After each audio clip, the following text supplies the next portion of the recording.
नमस्कार दोस्तों, मैं अभिनव। स्वागत है आपका। आज की इस वीडियो में हम बात करने वाले हैं राष्ट्रपति श्रीमती द्रौपदी मुर्मू के द्वारा अभी हाल ही में शुभारंभ किए गए मूक वार्तालाप यानी कि एक साइलेंट कॉन्वर्सेशंस के बारे में, जिसके अभी हाल ही में जिसका जो शुभारंभ है वो राष्ट्रपति श्रीमती द्रौपदी मुर्मू के द्वारा किया गया। आज की इस वीडियो में जानेंगे इससे जुड़ी कुछ इंपॉर्टेंट फैक्ट्स जो कि एग्जाम पॉइंट ऑफ व्यू के लिए काफी इंपॉर्टेंट है। चलिए बिना ज्यादा समय लिए इसको शुरू करते हैं, लेकिन सबसे पहले अगर आप इस चैनल पर नए हैं तो चैनल को सब्सक्राइब करना बिल्कुल ना भूलें इसी तरीके के इन्फॉर्मेटिव कंटेंट के लिए। साथ ही बगल में बेल आइकन होगा जिसके दबाने से हमारे चैनल से जुड़ी सारी नोटिफिकेशन आपको टाइम टू टाइम मिलती रहेंगी।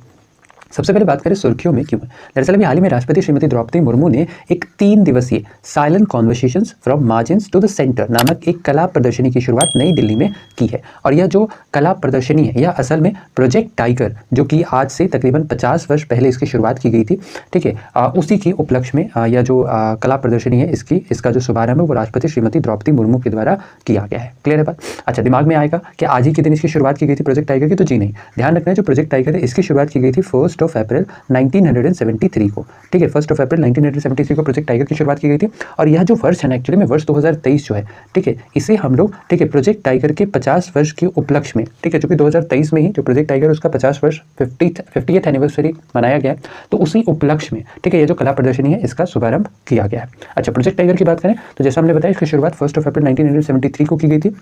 यह देश का पहला ऐसा प्रोजेक्ट था जिसके अंतर्गत एनिमल को कंजर्व करने की बात की गई थी। ये ध्यान रखना इंपॉर्टेंट है। 1973 में से लॉन्च किया था। अच्छा, इस प्रोजेक्ट की शुरुआत कहाँ से की गई थी? तो इस प्रोजेक्ट की शुरुआत की गई थी जिम कॉर्बेट नेशनल पार्क से। कहाँ से की गई थी? ये की गई थी जिम कॉर्बेट नेशनल पार्क से। इंपॉर्टेंट है, ध्यान रखना है। अच्छा, इसके अलावा यह जो प्रोजेक्ट था इसके अंतर्गत जो भारत का राष्ट्रीय पशु है दैट इज बंगाल टाइगर, ठीक है, इसकी सुरक्षा और संरक्षण के लिए मूल रूप से यह जो प्रोजेक्ट है इसकी शुरुआत की गई थी। और इसी इनिशिएटिव की मदद से एट प्रेजेंट अगर हम बात करें तो जो भारत है यहाँ पर जो बाघों की संख्या है यह अब बढ़कर के 3167 हो गई है। साथ ही भारत में कुल 54 टाइगर रिजर्व है, ये भी ध्यान रखना है। अच्छा, यहाँ से एक सवाल और बनता है कि भारत का वह कौन सा राज्य है, ठीक है, जिसमें बाघों की संख्या सर्वाधिक है? इसका आंसर फटाफट मुझे कमेंट सेक्शन में आप लोग बताओ।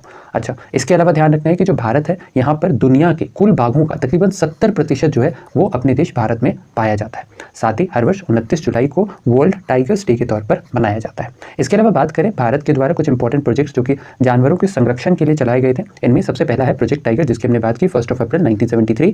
कहां से शुरुआत की गई थी? जिम कॉर्बेट नेशनल पार्क से। यह देश का पहला एनिमल प्रोजेक्ट था और 2023 में हम इसकी 50वीं वर्षगांठ मना रहे हैं। इसके अलावा जो दूसरा इंपॉर्टेंट है यह प्रोजेक्ट क्रोकोडाइल, इसे वर्ष 1975 में शुरू किया गया था। इसके अंतर्गत मुख्यतः देश में जो 3 प्रकार के जो क्रोकोडाइल्स हैं जिनमें फ्रेश वाटर क्रोकोडाइल, घड़ियाल और सॉल्ट वाटर क्रोकोडाइल, इन तीनों के संरक्षण की बात की गई थी। इसके बाद जो अगला प्रोजेक्ट लॉन्च किया गया था यह था प्रोजेक्ट सी टर्टल। ये भी 1975 में ही आया था, जिसके अंतर्गत सी टर्टल को प्रोजेक्ट कंजर्व करने की बात कही गई थी।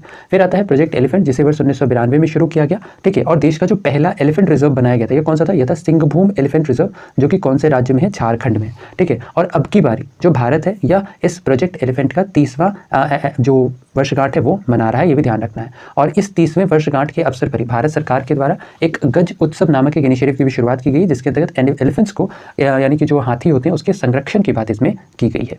इसके अलावा भारत सरकार के द्वारा प्रोजेक्ट राइनो की शुरुआत की गई थी वर्ष 1987 में, जिसके अंतर्गत जो राइनो है इसे प्रोटेक्ट करने की बात की गई थी, इसे कंजर्व करने की बात कही गई थी। और फिर वर्ष 2009 में प्रोजेक्ट स्नो लेपर्ड की शुरुआत की गई, जिसके अंतर्गत जो स्नो लेपर्ड है इसकी आबादी को संरक्षण करने की बात कही गई थी। तो ये कुछ इंपॉर्टेंट प्रोजेक्ट्स जो कि भारत सरकार के द्वारा लॉन्च किए गए थे अलग अलग एनिमल्स को कंजर्व करने के लिए। आशा और उम्मीद की वीडियो आपको इन्फॉर्मेटिव लगाओ। अगर वीडियो पसंद आया है तो वीडियो को लाइक शेयर, चैनल पर अगर नए हैं तो चैनल को सब्सक्राइब करना बिल्कुल ना भूलें इसी तरीके के इन्फॉर्मेटिव कंटेंट के लिए। ऐसे में आज के लिए इतना ही। अपना ख्याल रखें, स्वस्थ रहें, सुरक्षित रहें। आपसे फिर अगली वीडियो मुलाकात होगी, तब तक के लिए धन्यवाद। गुड बाय, टेक केयर, जय हिंद।